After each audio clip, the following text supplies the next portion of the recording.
السلام علیکم ویورز، آپ دیکھ رہے ہیں اسلامک ٹرینڈ۔ جب موت سامنے ہو اور دشمن گرد و پیش کہ آپ اپنے ایمان پر قائم رہ سکتے ہیں؟ جواب کمنٹ میں ضرور دیجیے گا۔ ذرا تصور کریں، آپ ایک میدان جنگ میں ہیں، آپ کے آس پاس تلواروں کی چھمچم ہے، تیروں کی بارش ہو رہی ہے، دشمن ہر طرف سے آپ کو گھیر چکا ہے، اور اچانک ایک افواہ پھیلتی ہے جو آپ کے حوصلے توڑ سکتی ہے۔ نبی کریم صلی اللہ علیہ وآلہ وسلم شہید ہو گئے۔ آپ کے دل کا کیا حال ہوگا؟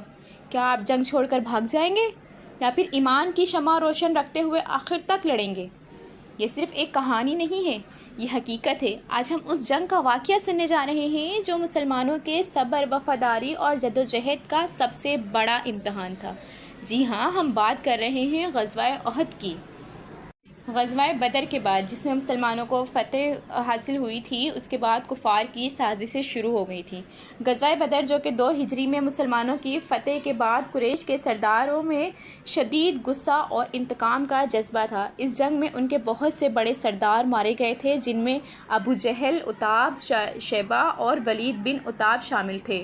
قریش نے قسم کھائی کہ جب تک وہ مسلمانوں سے بدلہ نہ لے لیں، چین سے نہیں بیٹھیں گے۔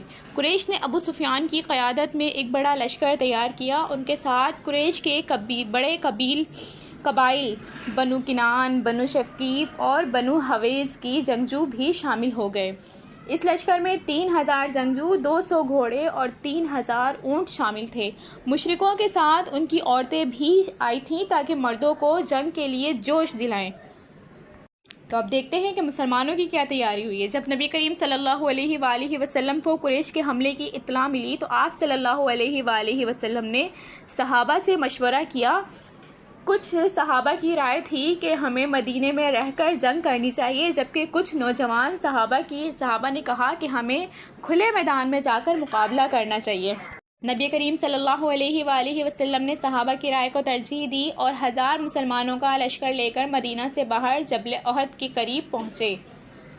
عبداللہ بن ابی، جو کہ ایک مسلمان تھا لیکن وہ بزدل تھا، تو کون تھا یہ؟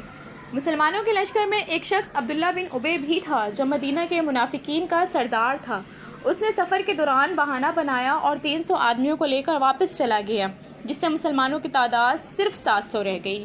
جبل احد کے قریب نبی کریم صلی اللہ علیہ وآلہ وسلم نے ایک خاص حکمت عملی اپنائی۔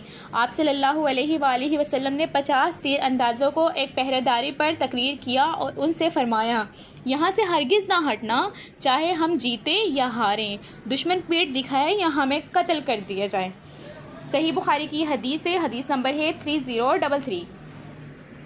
جنگ شروع ہوتے ہی مسلمانوں نے بہادری سے لڑائی کی۔ حضرت حمزہ رضی اللہ تعالی عنہ، حضرت علی رضی اللہ تعالی عنہ، حضرت زبیر رضی اللہ تعالی عنہ اور دوسرے بہادر صحابہ نے مشرکوں کو پیچھے دھکیل دیا۔ حضرت حمزہ رضی اللہ تعالی عنہ نے مشرکین کے کئی جنگجو کو مار گرایا، مگر وحشی نام کا ایک غلام جو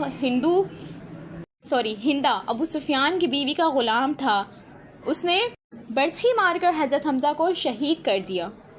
مسلمانوں نے کفار کو پیچھے کر دیا اور قریش کا لشکر بھاگنا شروع ہو گیا۔ مسلمان مشرکوں کے خیموں میں جا کر مال غنیمت اکٹھا کرنے لگے۔ جب درے پر موجود مسلمان تیر اندازوں نے دیکھا کہ کفار بھاگ چکے ہیں تو انہوں نے سمجھا کہ جنگ ختم ہو چکی ہے۔ کچھ صحابہ نے کہا کہ ہمیں اپنی جگہ نہیں چھوڑنی چاہیے، مگر زیادہ تر نے کہا کہ ہمیں مال غنیمت اکٹھا کرنا چاہیے۔ یہ دیکھ کر خالد بن ولید، جو اس وقت تک مسلمان نہیں ہوئے تھے، خالد بن ولید نے اپنے گھڑ سوار لشکر کے ساتھ درے پر حملہ کر دیا، کیونکہ اب وہاں صرف چند تیر انداز رہ گئے تھے۔ خالد بن ولید نے پیچھے سے حملہ کر دیا، جس سے مسلمانوں میں افراتفری مچ گئی۔ اچھا، اس کے بارے میں بھی ہم بات کریں گے۔ جو خالد بن ولید ہیں، ان کا جو اسلام اختیار کرنے کا جو واقعہ ہے وہ بڑا انٹرسٹنگ ہے، اور ایک بھی جنگ ایسی نہیں ہے جس میں یہ ہارے ہوں یا جس میں ان کو ہار کا سامنا کرنا پڑا ہو۔ اور جب ان کی وفات ہوئی تب بھی کسی جنگ میں شہید نہیں ہوئے تھے، بلکہ ایک بیماری سے ان کا انتقال ہوا تھا۔ اس کے بارے میں ہم پھر کبھی ویڈیو بنائیں گے، ہو سکتا ہے ہم نیکسٹ ویڈیو ہم اسی کے بارے میں بنائیں۔ تو ویڈیو دیکھنے کے لیے آپ ہمارے چینل کو سبسکرائب ضرور کریں۔ تو آتے ہیں ہم دوبارہ اپنے ٹاپک کی طرف۔ کفار نے دوبارہ حملہ کر دیا، مسلمانوں کی صفیں منتشر ہو گئیں۔ اس دوران حضرت مصعب بن عمیر رضی اللہ تعالی عنہ، جو نبی کریم صلی اللہ علیہ وآلہ وسلم کا پرچم لے کر کھڑے تھے، شہید کر دیے گئے۔ کفار نے افواہ پھیلا دی کہ نبی کریم صلی اللہ علیہ وآلہ وسلم شہید ہو چکے ہیں۔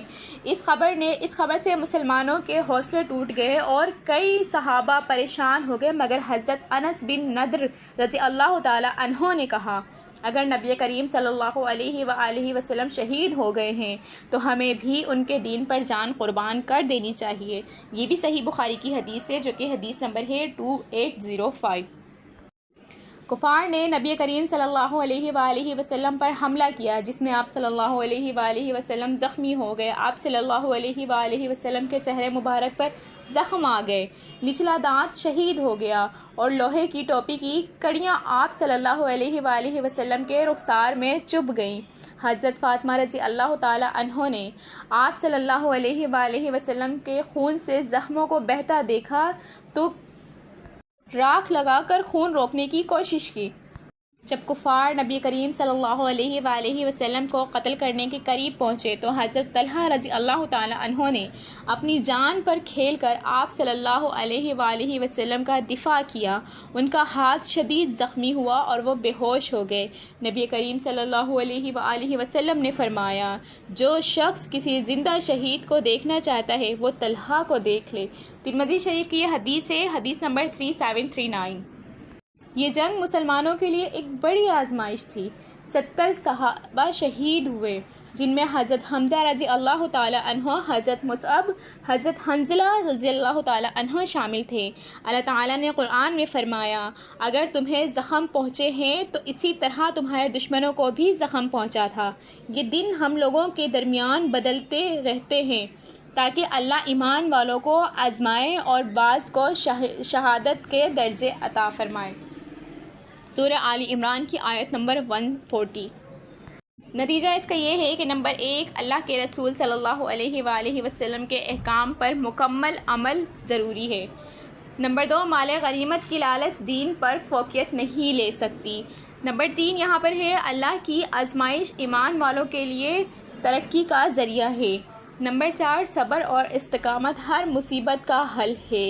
اللہ ہمیں بھی صبر اور استقامت نصیب فرمائے، آمین ثم آمین۔ تو ملتے ہیں اب نیکسٹ ویڈیو میں۔ جیسے کہ میں نے آپ سے کہا تھا کہ ہمارا جو نیکسٹ واقعہ ہوگا وہ ہوگا خالد بن ولید رضی اللہ تعالی عنہ کے بارے میں، ان کا ایمان لانا، ان کا یہ مطلب کس طریقے سے انہوں نے دین اختیار کیا اور کیا کیا جنگیں ہوئیں، جس کا جو میرا فیوریٹ واقعہ ہے، جو کہ مجھے بہت پسند ہے، ایک ان صحابہ کا جن کا ایمان لانا جو کہ بالکل ہی ہم نبی پاک صلی اللہ علیہ وآلہ وسلم کو نعوذ باللہ شہید کرنے کے لیے پہنچے تھے، لیکن انہوں نے اسلام کو قبول کیا۔ تو ہم اس کے بارے میں بات کریں گے اپنی نیکسٹ ویڈیو میں۔ اس کے لیے آپ ہمارے چینل کو سبسکرائب کریں، ہماری ویڈیو کو لائک کریں، شیئر کریں اور ہمیں اچھے کامنٹ کریں۔ اللہ حافظ۔